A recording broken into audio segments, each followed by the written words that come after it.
नमस्कार दोस्तों। देश के उपराष्ट्रपति जगदीप धनखड़ जी ने सुप्रीम कोर्ट के ऊपर कई सारे आरोप लगाए और सवाल खड़े किए कि सुप्रीम कोर्ट को अपने हाथ में रहना चाहिए। तो जानते हैं दोस्तों, आखिर जगदीप धनखड़ जी ने क्या कहा है सुप्रीम कोर्ट के ऊपर और सुप्रीम कोर्ट ने ऐसा क्या किया कि जगदीप धनखड़ को इस तरह से अपनी भाषा का इस्तेमाल करना पड़ा। तो शुरुआत करते हैं दोस्तों। सुप्रीम कोर्ट ने 8 अप्रैल 2025 को तमिलनाडु सरकार बनाम राज्यपाल मामले में एक ऐतिहासिक फैसला दिया था। इस फैसले में कोर्ट ने कहा कि अगर राज्यपाल किसी विधेयक को राष्ट्रपति के विचार के लिए भेजते हैं तो राष्ट्रपति को 3 महीने के भीतर उस पर फैसला लेना होगा। अगर विधेयक की संवैधानिकता पर सवाल हो तो राष्ट्रपति को संविधान के अनुच्छेद 143 के तहत सुप्रीम कोर्ट से सलाह लेनी चाहिए। सुप्रीम कोर्ट ने कहा कि अनुच्छेद 201 के अनुसार जब कोई विधेयक राज्यपाल द्वारा राष्ट्रपति के पास भेजा जाता है तो राष्ट्रपति को या उस पर सहमति देनी होती है या असहमति जतानी होती है। हालांकि संविधान में इस प्रक्रिया के लिए कोई समय सीमा तय नहीं की गई है।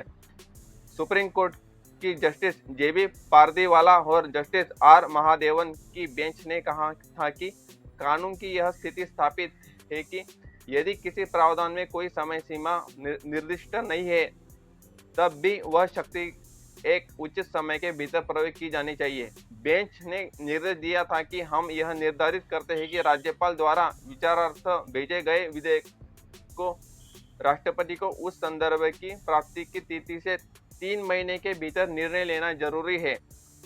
सुप्रीम कोर्ट की ये टिप्पणी भारत के सत्ता के संवैधानिक प्रमुख राष्ट्रपति के अधिकारों में दखल माना गया। केंद्र सरकार ने सुप्रीम कोर्ट के इस बयान को चुनौती देने का फैसला किया। दरअसल यह फैसला राष्ट्रपति की स्वतंत्र निर्णय लेने की शक्ति पर सवाल उठाता है। संविधान के अनुच्छेद 143 में राष्ट्रपति को सुप्रीम कोर्ट से सलाह लेने का अधिकार तो है, लेकिन यह अनिवार्य नहीं है। कोर्ट का यह निर्देश कि राष्ट्रपति को सलाह लेनी चाहिए राष्ट्रपति की स्वायत्तता पर अतिक्रमण है। उपराष्ट्रपति धनखड़ ने इस फैसले को संवैधानिक सीमाओं का उल्लंघन बताया है। उन्होंने कहा कि राष्ट्रपति का पद सर्वोच्च है और संविधान उन्हें स्वतंत्र रूप से कार्य करने की शक्ति देता है। कोर्ट का यह निर्देश कि राष्ट्रपति को समय सीमा में फैसले लेना होगा या सलाह लेनी होगी, उनके अनुसार न्यायपालिका का कार्यपालिका पर अनुचित हस्तक्षेप है। धनखड़ ने इसे सुपर संसद की तरह व्यवहार करने का आरोप लगाया है सुप्रीम कोर्ट के ऊपर। उपराष्ट्रपति धनखड़ न्यायपालिका की ओर से शुरू किए गए इस ट्रेंड पर रोष जताते हुए कहा, हाल ही में एक फैसले में राष्ट्रपति को निर्देश दिया गया है कि हम कहां जा रहे हैं, देश में क्या हो रहा है। उन्होंने कहा कि हम ऐसी स्थिति नहीं बना सकते जहां आप भारत के राष्ट्रपति को निर्देश दें और किस आधार पर।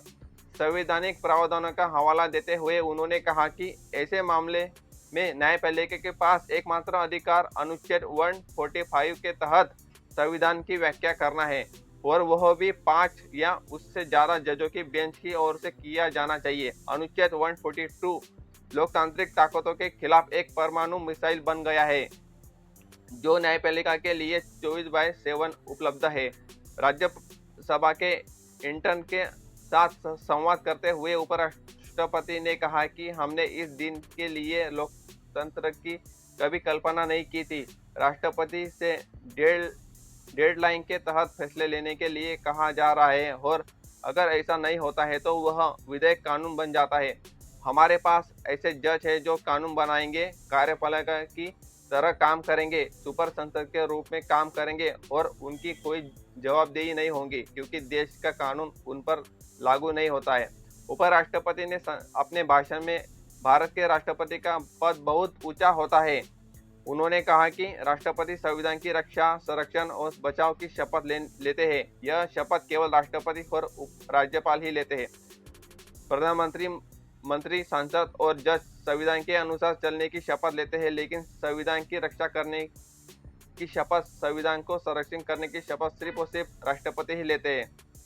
तो इस तरह से जगदीप धनखड़ जी ने सुप्रीम कोर्ट के ऊपर सवाल खड़े किए दोस्तों।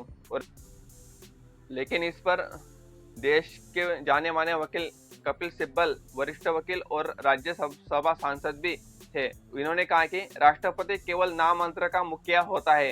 राष्ट्रपति कैबिनेट के अधिकार और सलाह पर काम करता है। राष्ट्रपति के पास अपना कोई निजी अधिकार नहीं होता है। जगदीप धनखड़ को यह बात पता होनी चाहिए, ऐसा कपिल सिब्बल जी ने कहा है दोस्तों। एक पत्रकार है प्रभाकर मिश्रा, वरिष्ठ पत्रकार, उन्होंने भी कहा है कि उपराष्ट्रपति जी की बातों को सुनकर अब तो लगता है कि संसद में यह मांग भी उठ सकती है कि देश को सुप्रीम कोर्ट की जरूरत नहीं है, इसे बंद कर देना चाहिए। कपिल सिब्बल कहते हैं कि जब सरकार के कुछ लोगों को न्यायपालिका के फैसले पसंद नहीं आते हैं तो वे उस पर अपनी सीमाएं लादने का आरोप लगाते रहते हैं।